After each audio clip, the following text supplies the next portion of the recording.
Sudah saatnya Indonesia untuk memilih. Bersama datang ke TPS. Assalamualaikum warahmatullahi wabarakatuh. Selamat siang, salam sejahtera untuk kita semua. Selamat datang di teras Rumah Pintar Pemilu KPU Kota Pekanbaru. Saya Fitri Andriani akan memandu bincang kita pada siang hari ini.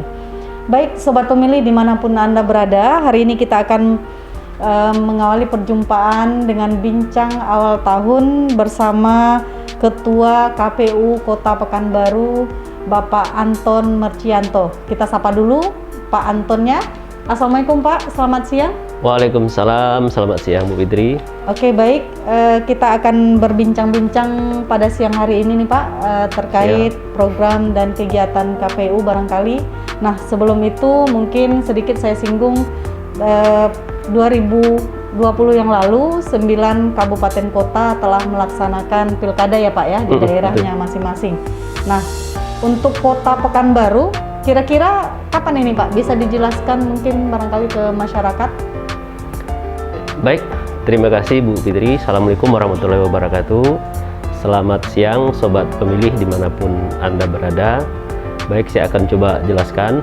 Pertama, pada kesempatan ini saya ingin menyampaikan ucapan selamat terlebih dahulu kepada teman-teman penyelenggara dan masyarakat yang ada di 9 kabupaten kota karena telah berhasil melaksanakan kegiatan pemilu kada serentak atau pemilihan serentak di 9 kabupaten kota yang ada di Provinsi Riau, dan alhamdulillah saya kira seluruh tahapan dapat dilalui dengan baik oleh teman-teman yang ada di 9 kabupaten kota yang ada di Riau. Nah, sebelum saya jawab, saya ingin jelaskan dulu tentang pelaksanaan pilkada yang ada di 9 kabupaten kota. Dari informasi kemudian dari media yang kita lihat bahwa teman-teman di 9 kabupaten kota itu bisa melakukan kegiatan seluruh tahapan di pilkada 2020 itu bisa berjalan dengan baik. Padahal sebelumnya memang banyak keraguan dari banyak pihak, dari pengamat, dari masyarakat, bahkan mungkin dari penyelenggara, keraguan tentang pelaksanaan pilkada ini di suasana COVID-19. Nah, dari beberapa diskusi yang saya ikuti, kemudian dari informasi-informasi yang kita ikuti, ada beberapa konsekuensi sebenarnya sebelum pelaksanaan pilkada itu yang selalu didiskusikan ketika pelaksanaan pilkada itu dilakukan pada kondisi COVID-19. Yang pertama itu adalah konsekuensi soal pembiayaan, karena tentu pasti ada penambahan biaya dengan adanya pandemi COVID ini. Tentu penyediaan APD dan pelaksanaan protokol kesehatan dan seterusnya. Dan alhamdulillah persoalan biaya juga bisa teratasi saya kira. Kemudian yang kedua, persoalan kualitas tahapan. Karena memang di awal banyak berpendapat, banyak berasumsi kalau seandainya tahapan itu dilakukan dalam kondisi pandemi COVID, ini pasti banyak akan ketakutan. Nah, ini asumsi awal ya. Karena memang misal ketika tahapan coklit saja misalnya, nah ketika penyelenggara datang mencoklit, tentu masih banyak masyarakat yang khawatir apakah mereka akan ketularan dengan kedatangan dari tim coklit. Dan begitu juga dengan tahapan-tahapan lain, termasuk dengan kampanye. Kampanye ya alhamdulillah kan bisa melalui daring, ternyata melalui medsos dan segala macam yang diatur melalui PKPU. Nah, kemudian konsekuensi yang ketiga adalah persoalan tingkat partisipasi. Nah, ini yang sangat dikhawatirkan oleh pengamat politik, pengamat demokrasi, karena memang partisipasi ini kan hal yang sangat penting ketika proses penyelenggaraan pemilu. Nah, ini juga bisa dijawab oleh penyelenggara maupun masyarakat yang ada di 9 kabupaten kota. Kita lihat tingkat partisipasi masyarakat, tingkat kehadiran masyarakat pada saat pilkada 2020 kemarin, alhamdulillah meningkat di 9 kabupaten kota yang kita dapat informasi itu meningkat justru tingkat partisipasinya ketika pada saat pada saat pilkada kemarin. Ini kan suatu capaian yang luar biasa, dan ini saya kira juga menjadi tantangan bagi KPU Kota Pekanbaru, karena di pilkada sebelumnya tingkat partisipasi masyarakat Kota Pekanbaru itu lumayan minim ya, sehingga ini tantangan 9 kabupaten kota dengan kondisi COVID ternyata bisa melewati itu dengan baik ya. Ini tentu dengan komitmen penyelenggara dan peserta maupun masyarakat untuk sama-sama mematuhi protokol kesehatan, ini bisa dijalankan dengan baik, dan alhamdulillah tingkat partisipasi untuk kemarin sangat bagus.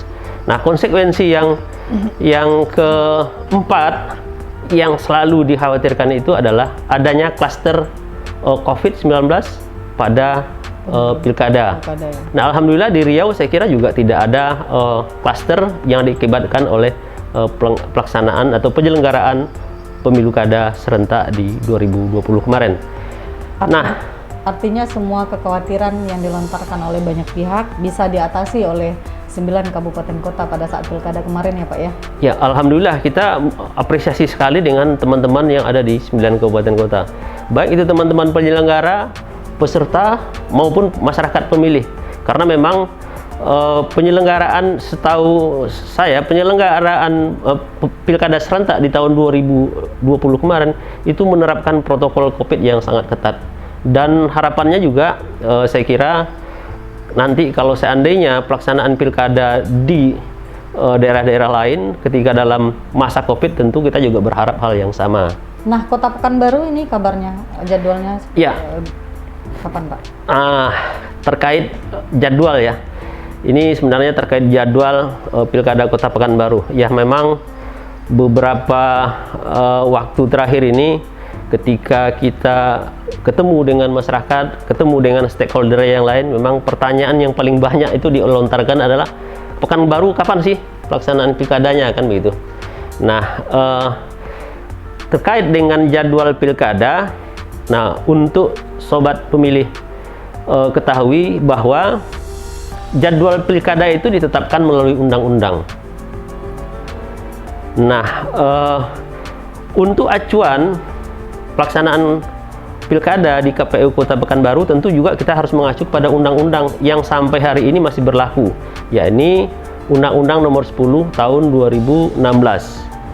Nah, di Undang-Undang Nomor 10 Tahun 2016 itu di pasal 201 itu di aturan peralihan itu dijelaskan tentang jadwal pelaksanaan pilkada serentak. Itu mulai dari 2017, kemudian ada 2018, kemudian 2020, dan kemudian loncat di tahun 2024. Nah, daerah yang habis masa jabatan kepala daerahnya di tahun 2022 dan 2023, dia akan PJ sampai dengan pelaksanaan pilkada serentak secara nasional itu di tahun 2024. Nah, jadi pilkada serentak selanjutnya itu kalau kita mengacu di Undang-Undang Nomor 10 Tahun 2016 itu ada di tahun 2024. Nah, tentunya Pekanbaru karena akhir masa jabatannya kalau saya tidak salah untuk wali kota Pekanbaru itu di April apa Mei 2022 kalau saya tidak salah ya, karena kemarin kan pilkada 2017 itu bulan Februari 2017. Nah, artinya akhir masa jabatannya itu adalah di 2022. Nah, kalau kita mengacu di Undang-Undang Nomor 10 Tahun 2016 tadi, maka KPU Kota Pekanbaru harusnya selanjutnya adalah melakukan pilkada ikut pilkada di tahun 2024, sehingga 2022 itu wali kotanya PJ nanti akan ada PJ wali kota untuk Kota Pekanbaru. Nah, begitu juga dengan pemilihan gubernur, karena kan akhir masa jabatan gubernur kalau saya tidak salah itu tahun 2023, karena kemarin kan pemilihannya 2018. Nah, ketika berakhir 2023 juga akan diserentakkan di 2024. Nah, begitu juga dengan yang kemarin pilkada serentak di 2020. Nah, kalau kita mengacu di undang-undang itu, nanti juga akan ikut dia di 2024. Sehingga masa jabatan kepala daerah yang terpilih di 2020 ini, dia akan masa jabatannya akan berakhir di tahun 2024 kalau kita mengacu di undang-undang ini. Nah, jadwal-jadwal ini tentu masih ada kemungkinan untuk berubah sepanjang ada perubahan undang-undang. Kalau tidak ada perubahan undang-undang, maka Pekanbaru akan ikut di pilkada serentak di tahun 2024. Oke, baik.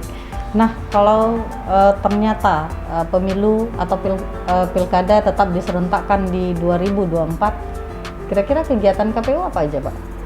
Ya, kalau seandainya pemilu serentak itu nanti dilakukan di 2024, artinya di 2021 dan 2022 ini kita tidak ada tahapan ya, berkemungkinan besar sama dengan 2020 kemarin. Nah, walaupun KPU Kota Pekanbaru tidak mengikuti pilkada, namun dia tetap melakukan kegiatan-kegiatan sesuai yang diamanahkan oleh undang-undang. Nah, ada beberapa fokus kegiatan saya kira yang dilakukan oleh KPU Kota Pekanbaru, baik di tahun 2020 kemarin yang sudah kita jalankan, maupun tahun di 2021 ini ada beberapa fokus kegiatan. Nah, sebenarnya ada dua fokus utama kegiatan yang dilakukan di KPU Kota Pekanbaru. Yang pertama itu adalah kegiatan pemutakhiran data pemilih berkelanjutan. Nah, dalam pemutakhiran data pemilih berkelanjutan ini ada dua hal kegiatan yang dilakukan. Yang pertama, memasukkan potensi pemilih baru ke dalam daftar pemilih berkelanjutan. Nah, potensi pemilih baru ini ada beberapa hal. Misalnya satu, ketika ada penduduk yang sudah berumur 17 tahun. Yang kedua, ketika ada masyarakat yang menikah walaupun umurnya belum sampai 17 tahun. Yang ketiga, misalnya ada penduduk yang pindah dari tempat lain masuk ke Kota Pekanbaru. Nah, ini artinya ada potensi pemilih baru di Kota Pekanbaru. Yang selanjutnya, misalnya ada TNI Polri yang sudah pensiun. Nah, karena ketika dia masuk TNI Polri, dia kan tidak punya hak pilih. Nah, ketika pensiun, maka hak pilihnya dikembalikan lagi. Nah, ini juga masuk dalam potensi pemilih baru. Nah, kegiatan yang kedua yang kaitannya dengan daftar pemilih berkelanjutan itu adalah men-TMS-kan. Artinya TMS tidak memenuhi syarat ya. Tidak memenuhi syarat ketika satu sudah meninggal dunia. Ya, kalau sudah meninggal dunia tentu tidak bisa milih. Tidak mungkin arwahnya milih kan. Sehingga ini akan kita TMS-kan.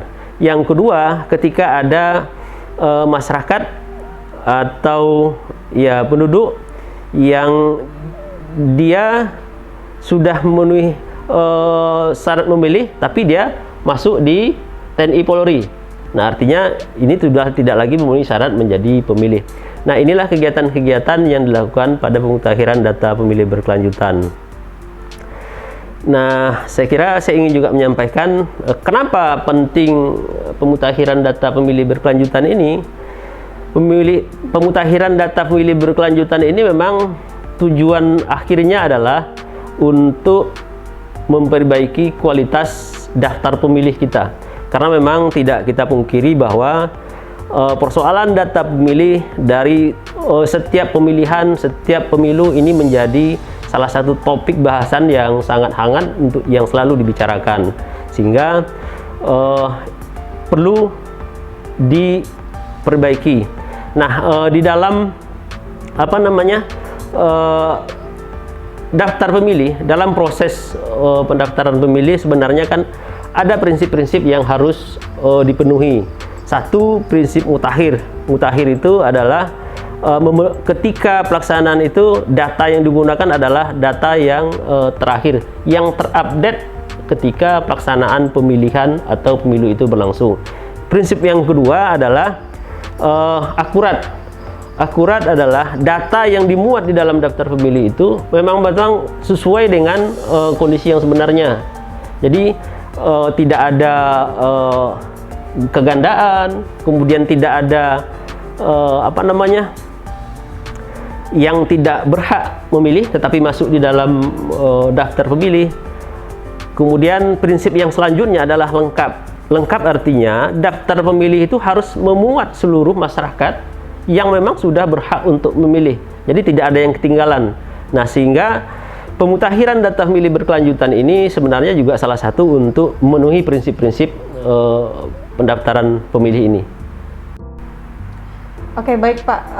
Selain pemutakhiran data pemilih berkelanjutan yang sudah dilaksanakan sejak 2020 hingga sekarang, kira-kira apalagi fokus kegiatan KPU Kota Pekanbaru di tahun 2021 ini? Baik, saya kira sama ya fokusnya dengan kegiatan 2020 kemarin. Sebagaimana di awal tadi saya sampaikan ada 2 fokus, satu DPB dan satu lagi adalah terkait dengan sosialisasi dan pendidikan pemilih. Nah, kegiatan sosialisasi dan pendidikan pemilih ini banyak hal kegiatan yang kita lakukan. Yang pertama misalnya ini kegiatan webinar. Di tahun 2020 kemarin kita melakukan beberapa kali webinar, bahkan ada kegiatan webinar yang sifatnya nasional. Kemudian juga ada kerjasama dengan APHTN, Asosiasi Pengajar Hukum Tata Negara, itu juga kita lakukan. Yang kedua, kita melakukan kegiatan yang namanya Ghost to Campus. Nah, kegiatan Ghost to Campus ini alhamdulillah di tahun 2020 kemarin kita berhasil mengunjungi 5 kampus. Walaupun kemarin memang di tahap pertama kita melakukan ke UIR itu secara luring ya, langsung kita berkunjung ke sana. Namun setelah bulan Maret ini kan sudah ada wabah, kemudian sudah ada PSBB sehingga kita melakukan secara daring. Nah, kemarin kita bisa mengunjungi 5 universitas yang besar yang ada di Pekanbaru. Ada Universitas Islam Riau, Universitas Lancang Kuning, Universitas Muhammadiyah Riau, UIN Suska, Universitas Islam Negeri Sultan Syarif Qasim, dan Universitas Riau. Nah, sehingga di tahun ini juga akan kita coba juga melakukan kegiatan ini. Nah, kegiatan selanjutnya itu kegiatan RPP, Rumah Pintar Pemilu. Nah, sekarang ini kan kita berada di teras Rumah Pintar Pemilu. Nah, kegiatan ini ada beberapa media yang saya kira ada di Rumah Pintar Pemilu ini. Nanti juga akan kita merevitalisasi Rumah Pintar Pemilu ini. Nah, di Rumah Pintar Pemilu ini masyarakat atau pelajar atau siapapun bisa berkunjung ke sini, ke Rumah Pintar Pemilu untuk belajar tentang kepemiluan, belajar tentang demokrasi, belajar tentang sejarah kepemiluan dan segala macam. Nah, untuk anak TK juga sebenarnya kita sudah sediakan yang namanya permainan seperti permainan ular tangga, sehingga Rumah Pintar Pemilu ini bisa dijadikan sebagai sarana untuk pendidikan, mengedukasi pemilih. Nah, kemudian kegiatan yang lainnya yang akan kita lakukan dan bahkan sudah kita jalankan di tahun 2021 ini.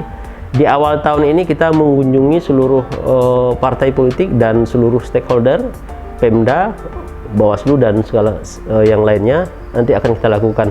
Nah, dengan partai politik saya kira kita kemarin sudah berkunjung ke 6 partai politik. Nah, dalam kunjungan ini kita selain bersilaturahmi untuk menyambung komunikasi. Kalau di tahapan kemarin kan kita yang dikunjungi. Nah, karena ini tidak ada tahapan, saya kira teman-teman yang lain mungkin sibuk, kita yang mengunjungi. Nah, kita sharing informasi dan menyampaikan tentang kegiatan-kegiatan yang ada di KPU Kota Pekanbaru dan juga menyampaikan regulasi-regulasi terbaru yang ada di KPU kaitannya dengan penyelenggaraan pemilihan dan segala macam. Saya kira ini kegiatan-kegiatan yang ada di KPU Kota Pekanbaru. Nah, kalau kegiatan-kegiatan rutin saya kira tidak perlu saya jelaskan ya, karena banyak sekali ya kegiatan-kegiatan yang tetap dilakukan di KPU Kota Pekanbaru, walaupun kita tidak ada tahapan pemilihan ataupun pemilihan umum. Oke, baik Sobat Pemilih, seperti yang kita dengarkan tadi penjelasan dari Ketua KPU Kota Pekanbaru bahwa ternyata KPU Kota Pekanbaru tetap melaksanakan kegiatan-kegiatan seperti sosialisasi, webinar, dan pemutakhiran data pemilih berkelanjutan. Mungkin untuk terakhir, untuk sebagai penutup barangkali. Baik, terima kasih Bu Fitri. Saya kira sudah cukup yang saya sampaikan tadi ya. Saya menyampaikan ucapan terima kasih kepada Sobat Pemilih yang selalu aktif untuk melihat informasi-informasi yang ada di KPU Kota Pekanbaru melalui media-media yang dipunya oleh Kota Pekanbaru.